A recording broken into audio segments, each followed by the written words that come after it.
Having looked at money and banking, it's time to turn our attention to government. Our idiom is rich with expressions of the idea that government is inherently dangerous. Government isn't the solution, it's the problem. That government is best that governs least. The 9 most terrifying words in the English language are, I'm from the government and I'm here to help. Taxation is theft. But there's also a contrary tradition, that government is a necessary and useful tool for pursuing common ends.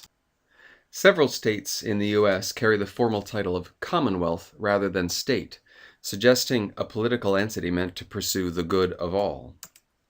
The preamble to the U.S. Constitution itself speaks of the desire to promote the general welfare.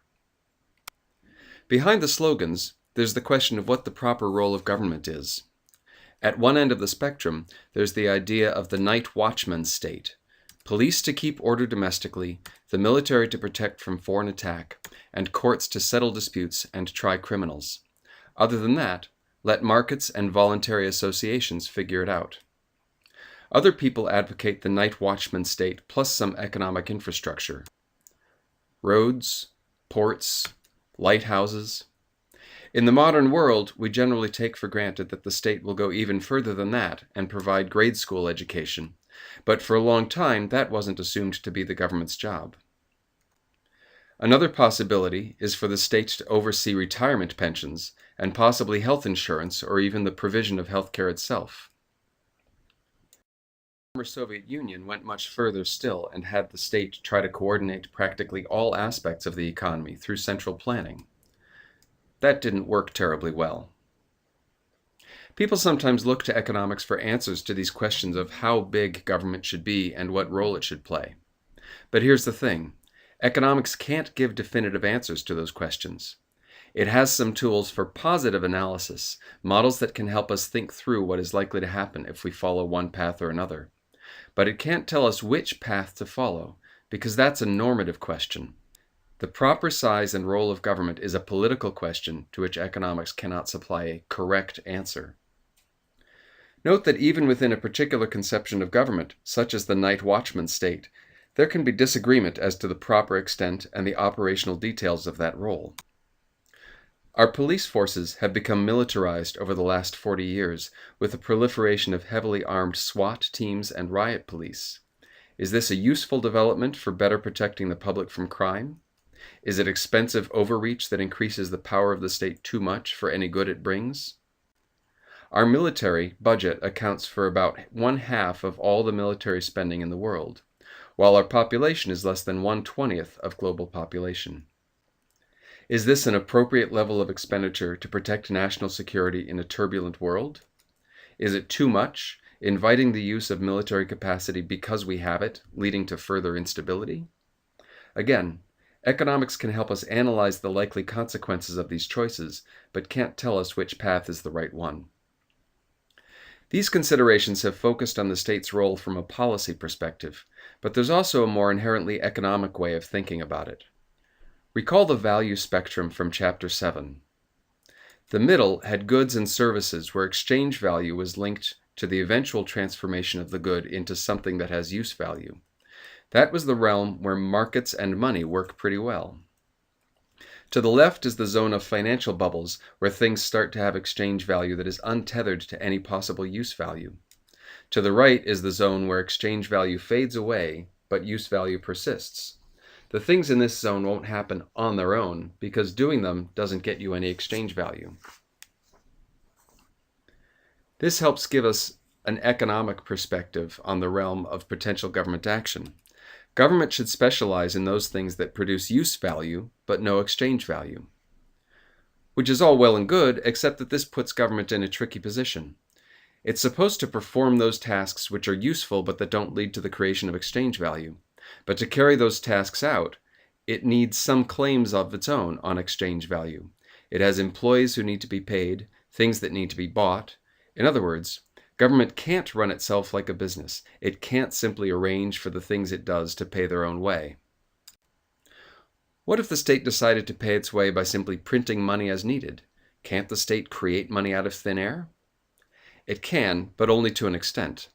Because remember what the backing is for state-issued money. It's the obligation to pay taxes using state-issued money. As long as there are taxes, government can buy some of what it needs with modest new emissions of state-issued money. But if it goes too far with that tool, people may come to question the money's worth, and the government certainly can't rely on the printing press alone without there being some consequences. So we have our economic criterion for the proper role of government. Do things that create use value, but where it's impractical or undesirable to use them as a source of exchange value. That may sound cut and dried, but it actually leaves a lot of room for disagreement. Take the night watchman state. Police services could actually be provided by the private sector. Customers of the police could display some sort of emblem so that the police would know who was a customer to be protected and who was just a random bystander to be ignored. So it's possible to make police service into a source of exchange value, but it has lots of well-known problems, including that it's much too close to the way a mafia acts in getting people to cough up protection money. So possible, but not desirable. What about grade school? That can much more easily be made into something that turns a profit. If you pay, your kids can go to school. If you don't, they can't. It doesn't have the same bad incentives as making the police into a private business, but we still assume a role for the public sector. Apparently, we've made a choice that literacy for all is good for the society as a whole, and that your parents' poverty shouldn't be a reason you can't go to school. So as with the police, excludability is possible, but, we've decided, not desirable. But desirable is really in the eye of the beholder. In the US, we tend to treat healthcare and college education as excludable services, things that can generate exchange value, though we're currently moving away from that a little with healthcare. In Europe, in contrast, there's a long tradition of universal health insurance, regardless of financial circumstances, and higher education that is mostly or entirely paid for through government expenditure, rather than through student tuition, though several European countries have moved toward tuition in recent years.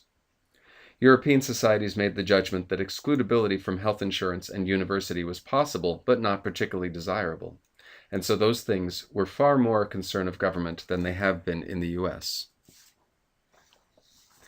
Again, economics can't settle this. The best it can do is provide some analytical tools for thinking about the consequences of different moves by the government, but the questions are ultimately political ones.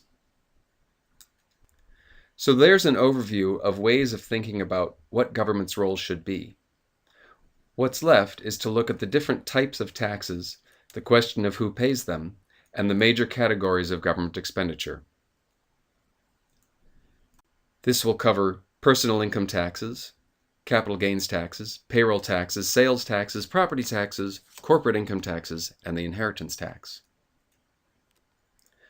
The personal income tax is levied on all your income, wages and salary, interest from banks, dividends, capital gains. It's subject to deductions and credits, which we'll look at in a moment. It has various brackets, so people with higher income pay a higher percentage. Capital gains are treated differently within income. It's a significant source for the federal government and for many states, as well as for a few cities, such as New York City. A deduction is an amount you're allowed to subtract before you calculate your tax bill. You add up your income, subtract your deductions, then calculate your taxes. A credit is something you take directly off your tax bill. You add up your income, figure out your taxes, then subtract your credits.